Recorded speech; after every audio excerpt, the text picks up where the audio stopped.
Saludo a todos, buenas tardes. En este sentido, vamos a empezar. Este webinar, como indica, vamos a tratar consideraciones en relación a la elaboración del requerimiento. Antes de iniciar y ver qué es lo que vamos a aprender el día de hoy, me gustaría tener presente la importancia de lo que vamos a tratar el día de hoy, dado que el requerimiento, pues, es el inicio de el proceso de contratación y, por ende, todo aquello que se vaya a incluir en este requerimiento va a decantar en la suerte de nuestro proceso, de llevar un buen proceso. Es por eso que es necesario entender qué es, quién es el responsable de este, qué contiene y si durante el proceso podemos modificarlo para corregir. Veamos entonces. El marco normativo sobre el cual voy a desarrollar la presentación será en el marco de la normativa de contrataciones con el Estado, que a su vez, teniendo un ente rector como la Dirección de Abastecimiento, también ha dictado directivas como la programación multianual de bienes, servicios y obras, que también hace referencia al requerimiento. En este punto, debo agregar que en el marco de la ley y el reglamento de contrataciones, también resultan relevantes, además del artículo 19, el artículo 16 de la ley, el 8 y el 29 del reglamento, también debemos tener en cuenta el anexo de definiciones, en el cual vamos a encontrar también la definición de requerimiento, así como otras relacionadas a esto. Hay que tener presente que cuando se va a formular el requerimiento, el área usuaria, que es el que requiere los bienes, servicios u obras, tiene que tener una estrecha relación con el órgano encargado de las contrataciones de la entidad. Es decir, debe haber una relación cercana entre ambos órganos. Es así que antes de la formulación del requerimiento, vamos a tener como áreas usuarias que coordinar con el OEC para que verifiquemos en primer lugar si ya existen características predefinidas de nuestro requerimiento. Entonces, ¿dónde encontramos estas características ya predefinidas? En el listado de bienes y servicios comunes, en el caso de que vayamos a convocar una subasta inversa electrónica. O también tenemos que tener en cuenta las fichas de homologación aprobadas y vigentes. Recordemos que los ministerios, ¿no?, tienen esa autoridad, esa facultad de poder recurrir a estas fichas de homologación. Y también tenemos pues las compras a través de catálogos electrónicos de acuerdo marco, en donde los bienes y servicios se van a encontrar en fichas productos. Entonces, estos documentos de orientación, en su caso, documentos en los cuales ya existe una predefinición de requisitos de características de lo que nosotros vamos a querer contratar, actualmente se encuentran administrados esta información listadas en el portal de Perucompras. Entonces, nosotros como área usuaria tenemos una necesidad y verificamos si esta necesidad ya se encuentra en estos listados. Esa va a ser nuestra actuación previa. ¿Qué más tenemos que tener en cuenta? Si nuestro bien o servicio que vamos a contratar, en este caso servicios en general, es de carácter permanente, es decir, es mayor a el periodo de un año, quiere decir de que cuando formulemos ese requerimiento lo tendremos que formular de esa manera, por este mínimo periodo. No podremos realizarlo de forma fraccionada. Eso lo vamos a ver más adelante. Y para el caso de los bienes, cuando lo que vayamos a contratar o comprar sean bienes, debemos verificar como buena práctica que, que lógicamente la entidad no cuente con ese stock en el almacén, ¿no? Porque si no, en realidad no deberíamos requerirlo. Dicho esto, estas actividades previas a la formulación propia, a la emisión de lo que comúnmente en nuestros sistemas que tenemos, que pueden ser algunos que manejan el SIGA, otros pueden manejar otros sistemas, como por ejemplo el SAP u otros sistemas que a su vez nos ayudan a poder emitir esta solicitud o este pedido de compra o este pedido de servicio. Lo que va a hacer es que este documento que lo conocemos va a ser emitido desde el área usuaria. Una vez que el área usuaria emite esta solicitud, vamos a poder emplear los mecanismos para contratar, ya sea un bien, un servicio o una hora, a efectos de qué? De poder satisfacer las necesidades que tiene la entidad. Hay que tener en cuenta que este bien, servicio u obra tiene que encontrarse ya en el cuadro multianual de necesidades.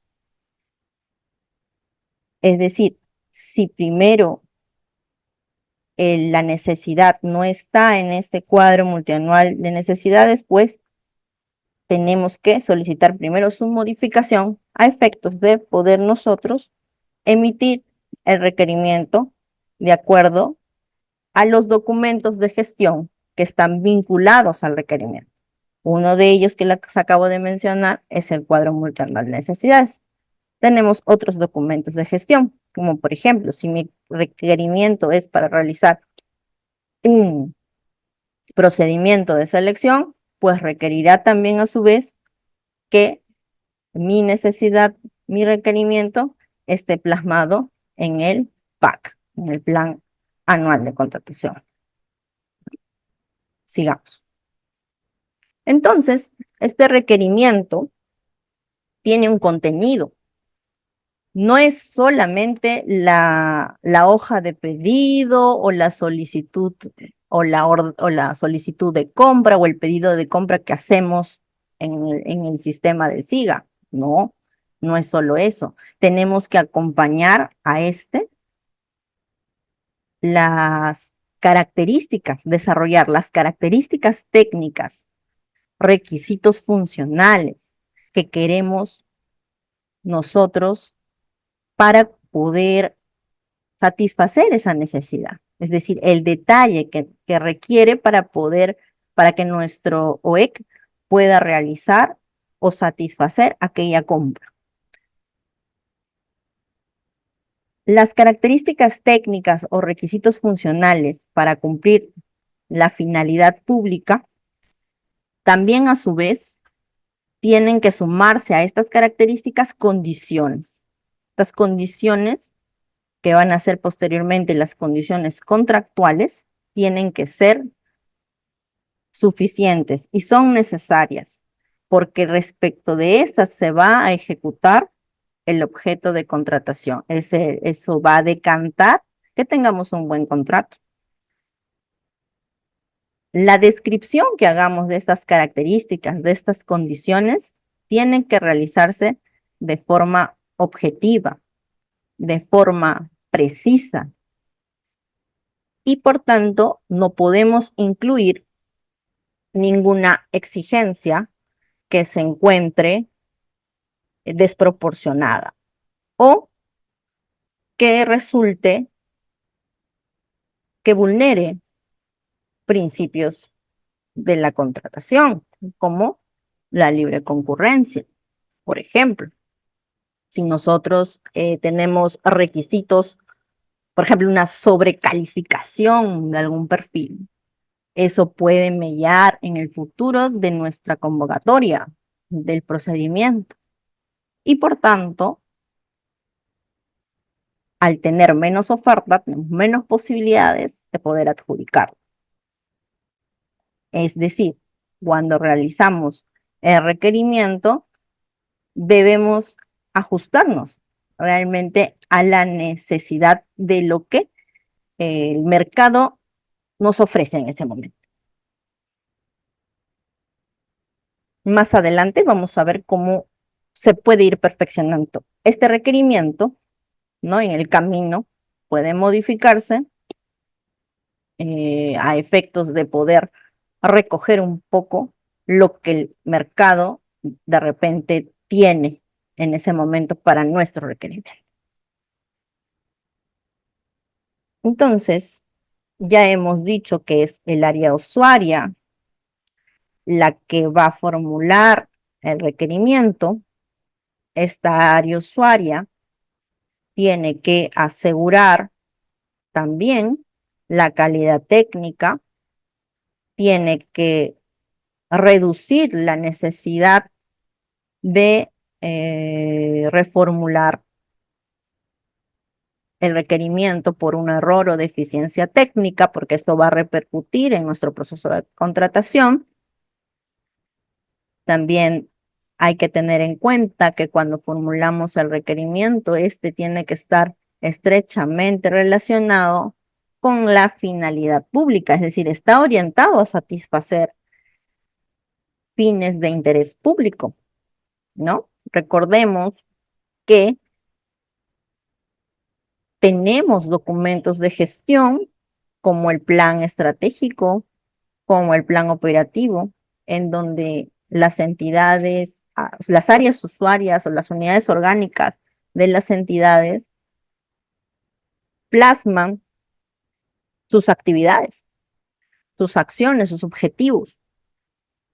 En ese caso es que cuando nosotros solicitemos una compra, solicitemos un servicio, es decir, formulemos un requerimiento, este tiene que estar alineado a estos, a estos documentos, a este cuadro multianual de necesidades, a este plan operativo institucional, a este PEI, ¿no? Entonces, es ahí donde vemos realmente o podemos comprobar si está mi requerimiento no vinculado con la finalidad pública que nos exige la normativa. Indicamos también que el requerimiento tiene que ser objetivo, ¿no? Dijimos que tenemos que tener siempre presentes los principios, ¿no? Entonces, ¿qué relación tiene con la objetividad? O sea, que un requerimiento sea objetivo, pues tiene que ver o tiene estrecha relación con el principio de igualdad, porque tenemos que proporcionar acceso, ¿no? A condiciones de igualdad en el proceso de contratación y, por tanto, no crear ninguna barrera que pueda perjudicarlo, ¿no? Como ya lo indicamos, también tenemos el principio de libertad de concurrencia, que tenemos que tener presente al formular estas características, estas condiciones que exigimos. También dijimos que tenía que haber que no pueden ser irrazonables, ¿no? Claro, el requerimiento tiene que ser hechos bajo criterios objetivos, razonables, congruentes, y no podemos estar exigiendo formalidades innecesarias, ¿no? Desproporcionadas, adoptando prácticas que no fomentan la libre competencia. Y también algo muy importante que tenemos que tener presente, y esto es quizás una de de lo que puede decantar el éxito de un requerimiento complementándolo, es que sea oportuno, ¿no? Es decir, un requerimiento que no ha sido formulado, que no ha sido realizado, que no ha sido solicitado de manera oportuna, también puede mellar en el proceso después de contratación, ¿no? Entonces debemos asegurar la oportuna satisfacción de la necesidad de la entidad y para eso también su emisión de requerimiento tiene que ser oportuna. Estas características técnicas o requisitos funcionales que hicimos mención que contienen el requerimiento van a tener eh, diferentes nombres, se van a traducir en diferentes nombres dependiendo del objeto de contratación. Entonces, cuando nosotros contratemos o compremos bienes, estas características técnicas las vamos a volcar en el documento llamado especificaciones técnicas. Cuando nosotros contratemos servicios, estas características, estos requisitos funcionales, los vamos a incorporar en los términos de referencia. Y cuando el requerimiento, la necesidad sea la ejecución de obras, vamos a tener que acompañar un expediente técnico de obra. Entonces, estas características técnicas y requisitos funcionales que exige el requerimiento los vamos a encontrar en estos documentos, dependiendo del objeto de contratación que vayamos a, eh, que vayamos a contratar, valga la redundancia. Me gustaría detenerme en el punto 1, que son los bienes, especificaciones que requieren para poder ser adquiridos, tener especificaciones técnicas, ¿no? Porque, ¿qué deben contener, pues, estas especificaciones técnicas? Ya hemos avanzado un poco indicando que tiene que estar alineada a finalidad pública, que tiene que tener características y las condiciones de los bienes que vamos a contratar, pero ¿qué son? O sea, ¿en qué se traducen? Se traducen en lo siguiente.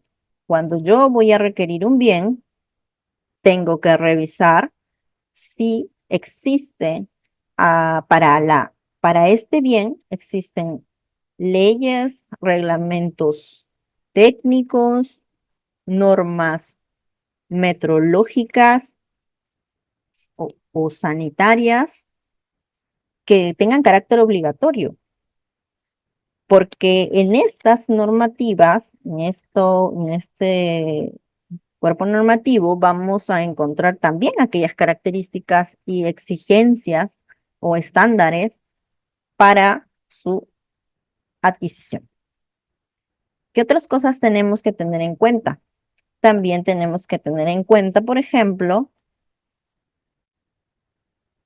si van a haber prestaciones o si este objeto, bien, que vamos a contratar, exige también contemplar prestaciones accesorias, como mantenimientos, soportes, capacitaciones al personal que va a operar con estos bienes. Y bueno, las condiciones que también tienen que consignarse, como son el lugar, el plazo, ¿no? Del bien, donde va a ser entregado este bien, el plazo en el que va a ser entregado. También podemos tener algunos requisitos, eh, exigencias al proveedor, ¿no? Esto lo vamos a ver en el momento que vayamos desarrollando sobre los requisitos de calificación, por ejemplo, que tienen que entender, que es la capacidad que le tengo que exigir a este proveedor para que pueda, eh, con el cual voy a contratar estos bienes, ¿no? Y eso también tiene que estar dentro de mi documento llamado especificaciones técnicas. También dentro de ello vamos a encontrar, podemos agregar condiciones contractuales, como por ejemplo las penalidades, ¿no? Las penalidades que merezcan o que tengan relación con el objeto. No solo la penalidad por mora, sino podemos contemplar otras penalidades también. Y así tenemos diferentes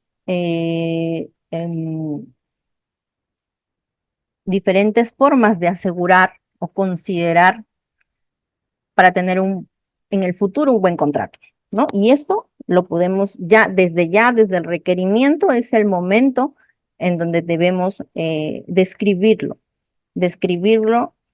a efectos de que durante el proceso de contratación, que se puedan formular eh, preguntas, se puedan realizar preguntas, observaciones, se pueda dar mayor alcance a lo que la entidad quiere adquirir, ¿no?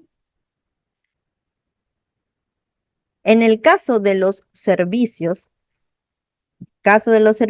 pues también ya dijimos que tiene que haber, por ser un requerimiento de una entidad, tiene que tener finalidad pública y tenemos que garantizar ello.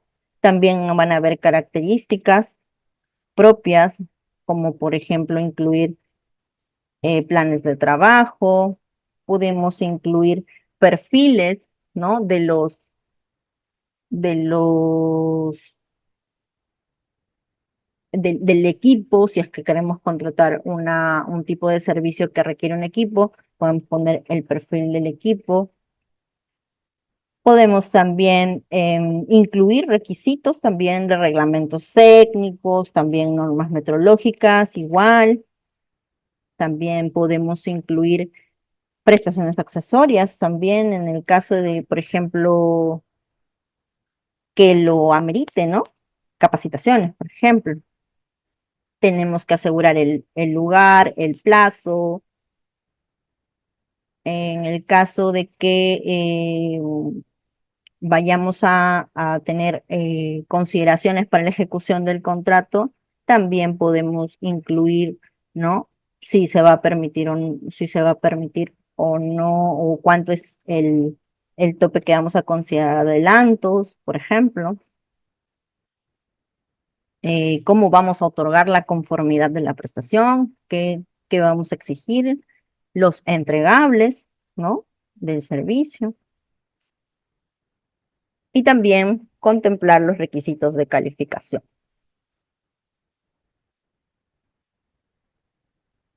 En el caso de obras,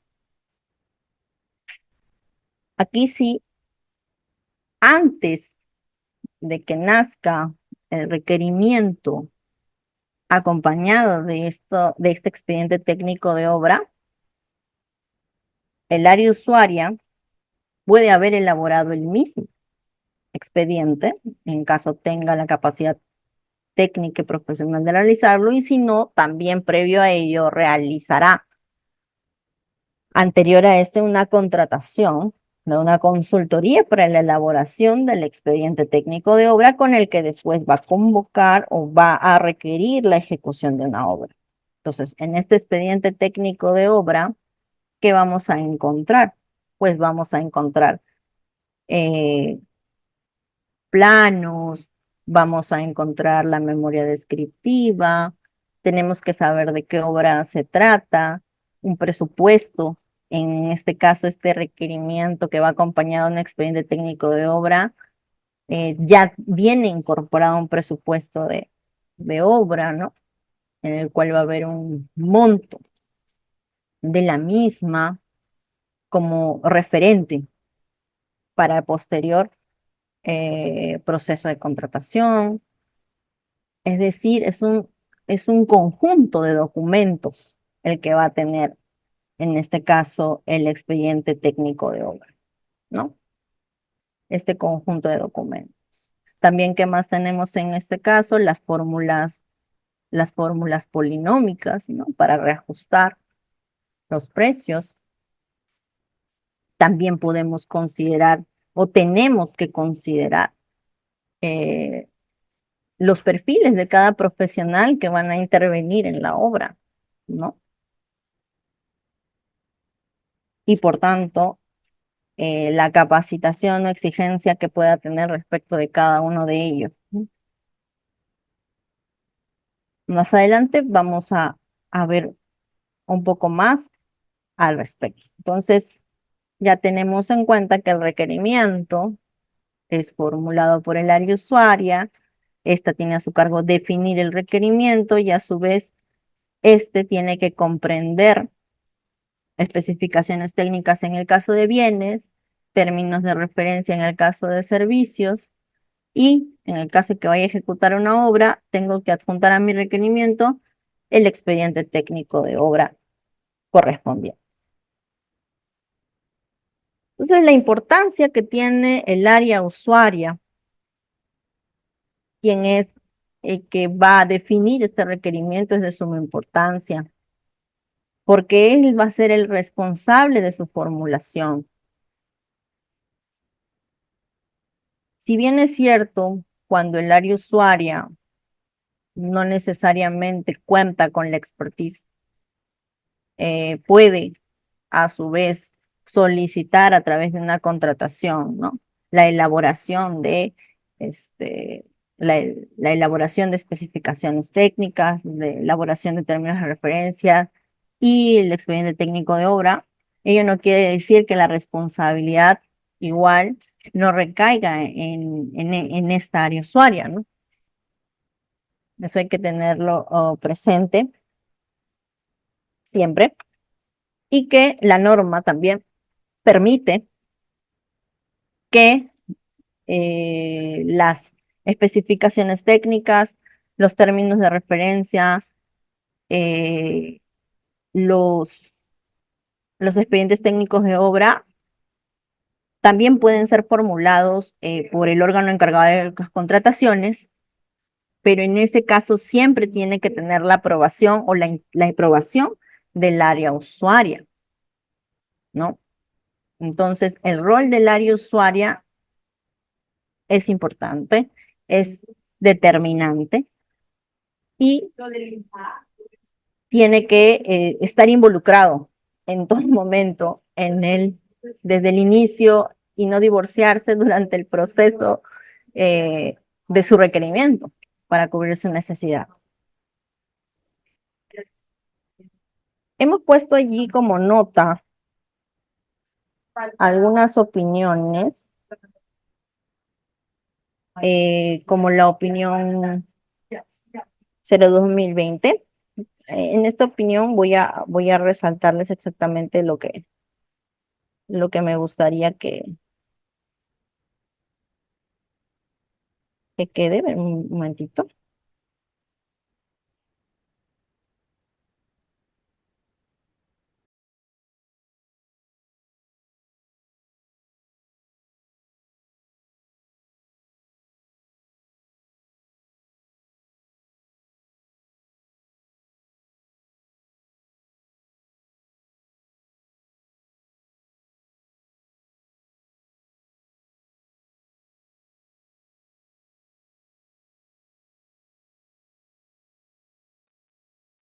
A ver, esta opinión es en relación a las funciones del área usuaria, ¿no?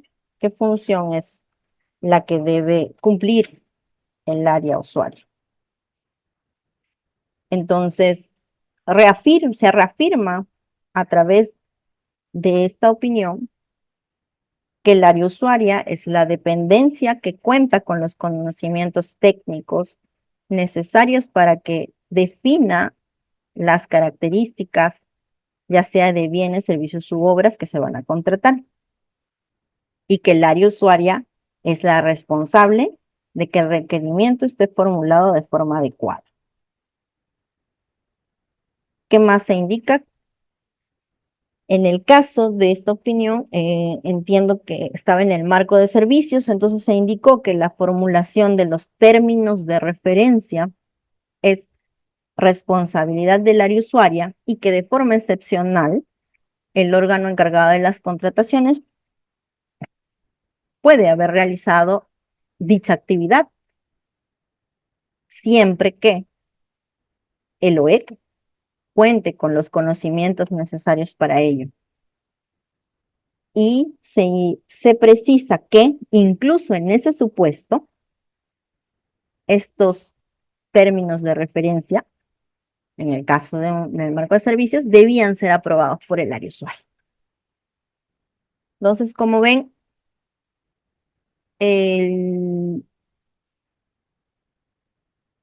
el rol que va a cumplir el área usuaria es importante a efectos de que sobre esta recae la responsabilidad sobre la formulación de los términos de referencia, de los TDRs o del expediente técnico de obra, ¿no? Citamos también otra opinión, que es la opinión 112/2021,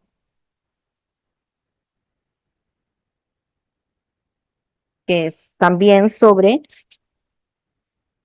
el rol que tiene el área usuaria. Y bueno, vamos a comentar aquí exactamente cuáles fueron las conclusiones en las que se arribó en esta opinión. Y es que en el marco de la normativa de contrataciones, cada actor tiene funciones y competencias, ¿no? Que van a, que van a ayudar a la entidad pueda satisfacer sus necesidades. En este caso, el área usuaria es aquella dependencia que tiene la necesidad que requiere que sea satisfecha y que va a canalizar, en caso de forma excepcional, no sea propiamente el área que directamente tiene la necesidad, también va a ser el rol de área usuaria aquella que canalice ese requerimiento formulado por otra dependencia, como por ejemplo dijimos el OEC, si está en capacidad técnica de poder hacerlo, ¿no? Entonces, en ambos casos hay que tener presente que la dependencia que se va a constituir como área usuaria es la que va a asumir las funciones y responsabilidades que prevé la ley y el reglamento.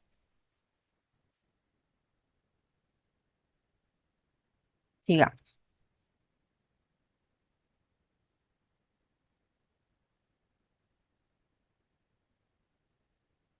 ¿Qué debe hacer el área usuaria?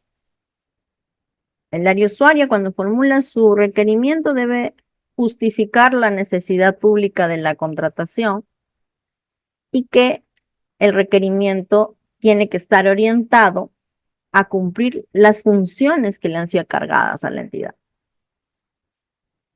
Tiene que determinar de forma objetiva y precisa las especificaciones técnicas, los términos de referencia y el expediente técnico de obra. Tiene que formular adecuadamente el requerimiento y este debe estar previsto en el cuadro multianual de necesidades. Debe asegurar, como dijimos, la calidad técnica, reducir la necesidad de reformulación por errores y deficiencias que esto puedan repercutir en el proceso, también tiene que cuando esté elaborando estas especificaciones técnicas TR o el expediente técnico de obra, tiene que asegurar el acceso, ¿no?, al proceso de contratación sin crear direccionamientos ni obstáculos que puedan perjudicar la competencia efectiva del proceso. ¿Qué no debe hacer el área usuaria? Lo dijimos también anteriormente, no debe incluir exigencias desproporcionadas al objeto de contratación que sean irrazonables e innecesarias, sobrecalificando, ¿no?, a los postores, y que esto limite o impida la concurrencia de postores, o que se oriente la contratación hacia alguno de ellos. Entonces, si el área usuaria tiene todas estas responsabilidades, el OEC o el órgano encargado de las contrataciones, ¿qué responsabilidades tiene en relación al requerimiento? Nos preguntaremos. Entonces, en principio, el órgano encargado de las contrataciones debe recibir el requerimiento elaborado por el área usuaria. Tiene que evaluar y verificar que ese requerimiento se encuentre dentro del cuadro multianual de necesidades. Si es un proceso de selección, tiene que encontrarse en el PAC. Y si no, va a solicitarle al área usuaria que realice las modificaciones correspondientes a estos documentos de gestión a efectos de poder tramitar su requerimiento. También, una vez que recibe el requerimiento, va a hacer la apertura correspondiente del expediente de contratación. También el órgano encargado de las contrataciones, a solicitud del área usuaria, va a verificar que el requerimiento, tiene que verificar si el requerimiento se encuentra definido en las fichas de homologación, en fichas técnicas para el listado de bienes y servicios comunes en caso de subasta inversa electrónica, o su requerimiento se encuentra comprendido en catálogos electrónicos de acuerdo marco, en cuyo caso ya el requerimiento va a recoger esas características que ya están predefinidas ahí. ¿Qué más tiene que hacer el OEC? A partir del requerimiento va a realizar la indagación de mercado correspondiente. Tenemos una nota aquí respecto de la opinión 57. A ver, vamos a ver en la opinión 57 eh, qué importancia tenía o la relación del requerimiento con con el estudio de mercado. ¿Listo?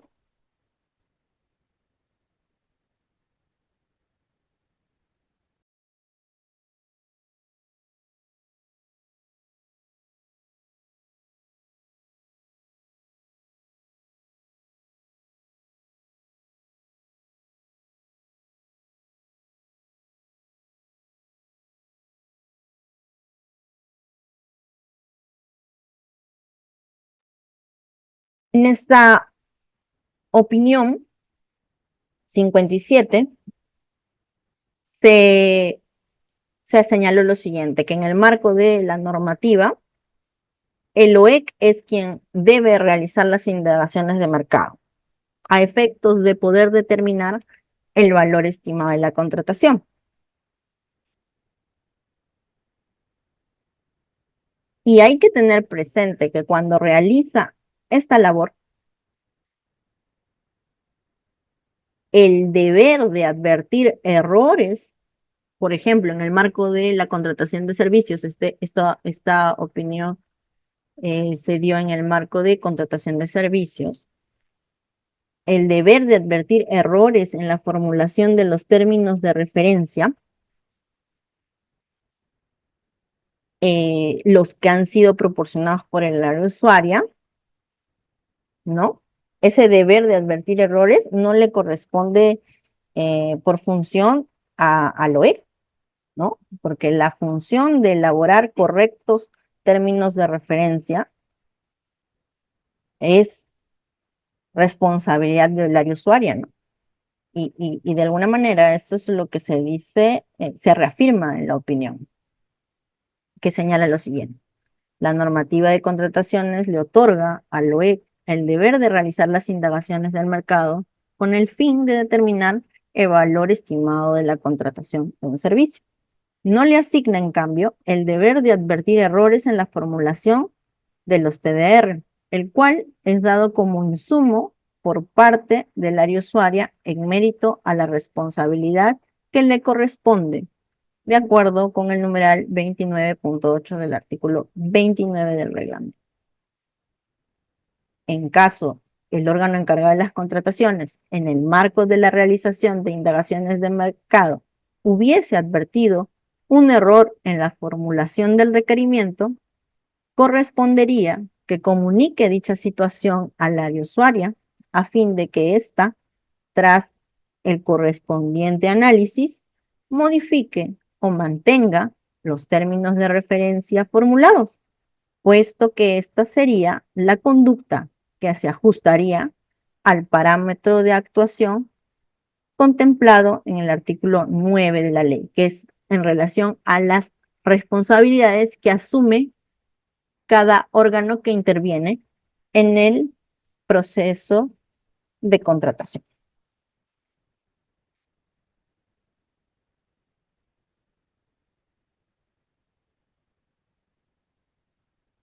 ¿Qué más hace el OEC? El OEC va a coordinar el presupuesto para el requerimiento. Recordemos que una vez que recibe el requerimiento, va a realizar esta indagación de mercado y a raíz de eso va a tener este valor estimado o valor referencial en caso de consultoría de obras y en caso de ejecución de obras. Y lógico, va a tener que coordinar el presupuesto para este requerimiento. ¿Qué más tiene que realizar? Tiene que revisar la opción de si se puede o no realizar una contratación por paquete, por lote, por tramo, si corresponde, claro está, ¿no? Recordemos que el OEC va a recibir los diferentes requerimientos de las distintas áreas usuarias que tiene la entidad. Entonces, tiene esta información para ver de qué mejor manera se pueden realizar estos requerimientos, ¿no? De qué manera se van a convocar, a través de qué procedimientos podemos convocarlos, en caso se pueden realizar estos por paquete, lotes o tramos. ¿Qué más? El OEC no tiene ninguna obligación, como lo dijimos, de advertir errores, ¿no? En la formulación de las características técnicas del requerimiento, porque la responsabilidad es del área usuario. Si detecto un error, ¿qué debo hacer? Comunicar al área usuaria. ¿Para qué? Para que el área usuaria responda y vea su corrección o si mantiene el mismo. Ya hemos visto esta opinión. Vamos a pasar. ¿Y qué puede pasar si es que advierto, si tengo observaciones en este requerimiento? Si a raíz de la indagación del mercado me encuentro con que no encuentro la respuesta favorable del mercado a mi requerimiento, puede deberse a que tengo un requerimiento quizás sobrecalificado o un requerimiento poco claro. Entonces tenemos opciones que nos da la normativa en poder modificar el requerimiento. ¿Para qué? Para mejorarlo, para actualizarlo y también para perfeccionarlo. Recordemos que el requerimiento comprende las especificaciones técnicas, los términos de referencia y el expediente técnico. Por tanto, podemos también a su vez modificar el mismo, estos documentos. ¿Qué también podemos modificar? los requisitos de calificación. De repente estamos exigiendo, estamos contemplando más de un requisito y en esa combinación, de repente es donde tengo problemas para poder llegar al mercado, ¿no? Pero todo esto que vayamos a modificar, o sea, para mejorar, para actualizar, para reflexionar, tiene que tener una justificación. Esta justificación la debemos anexar en nuestro expediente de contrataciones, ¿no? Como dice, bajo responsabilidad. ¿Y qué más tenemos que hacer? Que si en caso se realicen estas modificaciones, si se realizan y estas forman parte del expediente de contrataciones, deben contar con la aprobación del área usuaria. Ahora bien, ¿hasta qué momento podríamos modificar el requerimiento? El requerimiento durante la etapa de actuaciones preparatorias puede ser modificado hasta antes que aprobemos el expediente de contrataciones.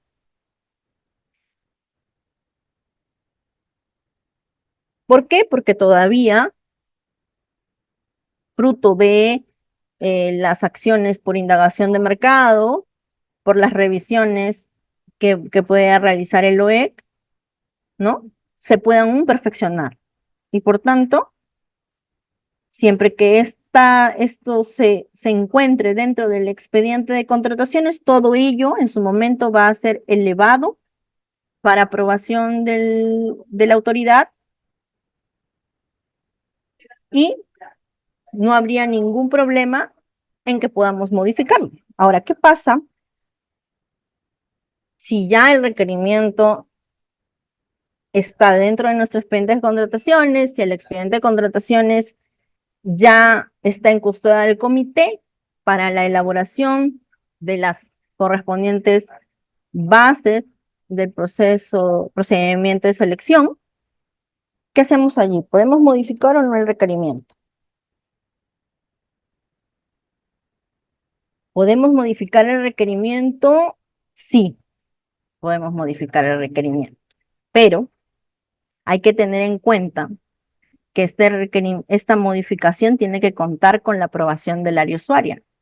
Y por ende, si ya ha pasado también por la aprobación del expediente de contrataciones, vamos a tener que repetir ese ejercicio, ¿no? Entonces,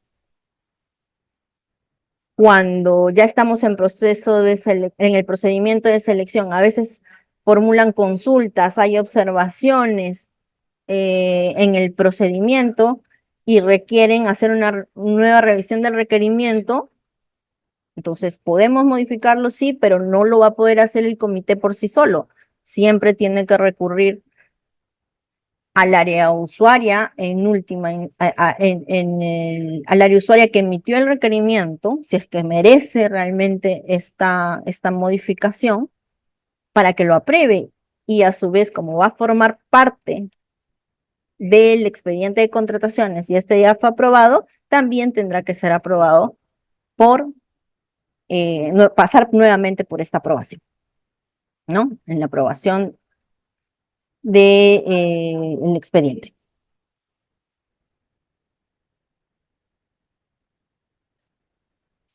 Vamos a ver algunas consideraciones que tenemos que tener para la elaboración del requerimiento de bienes, específicamente para la formulación de especificaciones técnicas en caso de como ya lo hemos indicado, tiene que tener estas especificaciones tienen que tener las características del bien, ¿no? El tamaño, la dimensión, el peso, dependiendo de lo que vayamos a comprar. Tenemos que considerar reglamentos técnicos, normas metrológicas o sanitarias, también estas de forma obligatoria, pero también de forma voluntaria, podríamos considerar normas técnicas como las que, por ejemplo, emite INACAL, ¿no? También. Eh, Hay que tener en cuenta que tenemos normas de carácter obligatorio, reglamentos técnicos de carácter obligatorio, estos de ahí no los podemos obviar, pero también vamos a tener normas técnicas que pueden ser de carácter voluntario. ¿Qué más tenemos que tener en cuenta cuando vamos a comprar bienes? Dependiendo del tipo de bien, tenemos que tener en cuenta si este debe tener algún acondicionamiento, montaje o instalación, tal vez. No debemos olvidar que toda compra de bien tiene que tener una garantía comercial, que también podemos solicitar, eh, muestras, ¿no? Correspondientes de los bienes que queremos adquirir o de los insumos respecto de los cuales este bien está compuesto. También las prestaciones accesorias, como son los mantenimientos correctivos o los mantenimientos preventivos. El lugar, el plazo de la ejecución de esta prestación, de las prestaciones, las fórmulas de reajuste, que si bien son opcionales, es el momento en el cual lo podemos incorporar, es opcional en el caso de bienes. Y los requisitos de calificación. Mm, Solo hacemos referencia a los requisitos de calificación. Los factores de evaluación no se incorporan en este punto, porque los factores de evaluación, con los datos que tenemos del requerimiento y las bases estándar, será el comité quien señale para el tipo de proceso, por el tipo de objeto, qué factores de evaluación le será aplicable al procedimiento de selección. En el caso de la formulación de términos de referencia en servicios, tenemos que detallar las actividades que se van a realizar. También dónde va a ejecutarse la prestación, la forma, el plazo de ejecución, el plan de trabajo, los perfiles de las personas que van a prestar el servicio, los entregables y cualquier otra que resulte pertinente para una correcta prestación del servicio. Ejemplo, que podemos asegurar las otras penalidades, ¿no? Podemos asegurar, eso también lo consideramos en la formulación de los términos de referencia. Aquí tenemos una nota que es la opinión 35/2022. Vamos a ver cuáles fueron las conclusiones en relación a la elaboración de términos de referencia en el marco de la contratación de servicios. Y se señaló lo siguiente. De conformidad con lo dispuesto en el artículo 29 del reglamento, concordado con el artículo 16 de la ley, las condiciones de ejecución de una prestación de servicios que va a integrar el requerimiento están referidas a aquellas consideraciones bajo las cuales se debe ejecutar dicha prestación, incluyendo la forma, el procedimiento, el plan de trabajo, el lugar y el plazo de ejecución, entre otras que vayan a resultar pertinentes para la correcta prestación del servicio, según lo previsto en el propio requerimiento. Conforme a lo dispuesto en el artículo 16 de la ley, concordado con el 29 del reglamento, al elaborar los términos de referencia de un servicio, la entidad debe establecer de forma clara y precisa entre otros aspectos técnicos, las condiciones bajo las cuales debe ejecutarse dicha prestación, incluyendo la forma, el plazo contractual, la forma y el plazo de ejecución contractual. Entonces, como lo hemos señalado,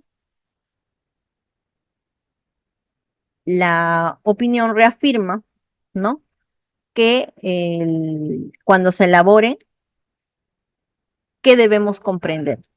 ¿Qué actividades, qué condiciones son las que deberían comprender este servicio? Ahora, hay servicios eh, más especializados que otros, ¿no? Que de repente van a requerir un mayor detalle de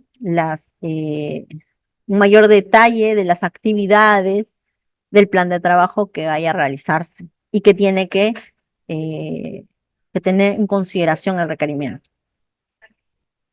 Y en el caso de obras, esto lo indica el reglamento, el artículo 29 indica que tenemos que asegurarnos que cuando se elabore el requerimiento para obras se identifique y se asigne, ¿no?, los riesgos previsibles que pueda ocurrir durante la ejecución de la obra, las acciones y los planes de intervención para reducir estos riesgos o mitigarlos.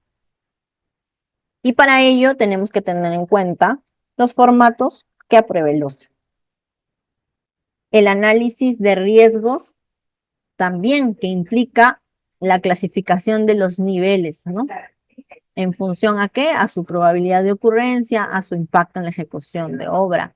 La georreferenciación también es un requisito.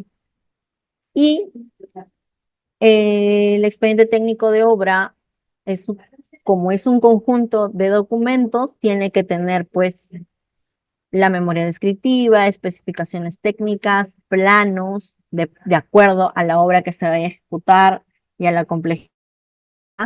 Habrá más de un plan, más de un plano por especialidad, metrados, presupuesto de obra, la fecha en que se ha realizado este presupuesto de obra, análisis de precios, calendario de avance de obra valorizado, fórmulas polinómicas y, en el caso que se requiera, estudios de suelos, estudios geológicos, estudios de impacto ambiental u otros.